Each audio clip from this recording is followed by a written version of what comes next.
civility in politics. You took fire for talking about being able to work with people in the other party.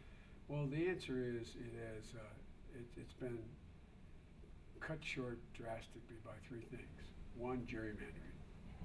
Two, unlimited spending, the decision by the Supreme Court that money is speech.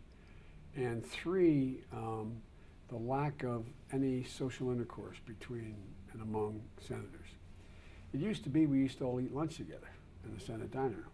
It used to be that we got to know one another. It's hard to dislike a man when you know his daughter, his son, and you know his wife has breast cancer, or he suffered from you completely disagree. Bill and I, as you know, disagreed completely on tax policy. Mm-hmm. We disagreed, but Bill still was a guy who supported civil rights and civil liberties. Bill was a guy who was just a decent man. We disagreed on policy, and it never got in the way of our friendship because we got to know each other. I still see Jane Roth, Judge Roth.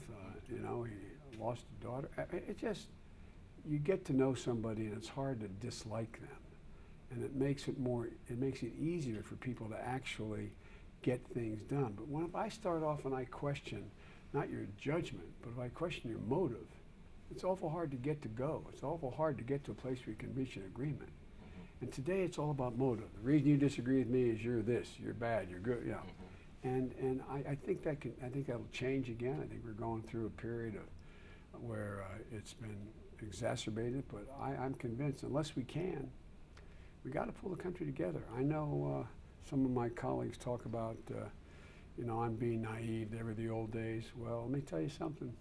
The way the system's built, it's all built on consensus. If you can't, under our Constitution, generate a consensus, you just end up with abuse of power by a president. Why is Joe Biden the guy to beat Donald Trump? And what do you do to do that pulling together? Well, first of all, that's going to be for a lot of people to decide. I think if there's any, I think that I am, on the basis of my voting and our mutual reputations, the antithesis of Donald Trump. I also hope that people acknowledge that the issues that we're dealing with today, from international relations to the middle class at home, have been in my wheelhouse my whole career. But quite frankly, I wouldn't have announced had I not seen the seamier side of what happened in Charlottesville, and when he said that they're very fine people in both groups. No president's ever said something like that. And I really do think, I'm not being melodramatic, I think we're in a fight for the soul of the country. We've been here before. Back in the 20s of the Ku Klux Klan, back at the end of the Civil War, we've been through this period before. But the fact is, in the past, we've gotten through it because presidents, Democrat and Republican, because press, because the intellectual community, the academics, have spoken out and taken it on. It's a distinct minority, but it's been a constant battle for the soul of this country from the very beginning, from slavery on. And in 2016, the Democratic Party, Hillary Clinton at the front, failed to motivate what has traditionally been a good source of the Midwest. Working class people in the Midwest did not come out and vote for Hillary Clinton. What does Joe Biden do to change that? Well, first of all, I think that she would have been a good president had she won. I did 82, 83 campaign stops for her. What happened was, I think everybody underestimated.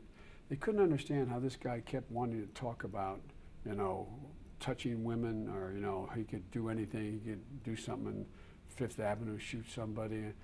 Usually those things would be a death knell for any candidate. But he kept it down in that area. For example, the Shorenstein School at Harvard did a study. How many of all the coverage of Hillary Clinton, how much of that had to do with issues? 4%. He was able to keep it down in the only area he understood anything. That, the only area he understood he could fight in. And the other thing is, I think that, I'll make a comparison. 2018, I went into 24 states and 69 candidates. Because my dad used to have an expression, you know, half a win is showing up. You got to go back and ask our base.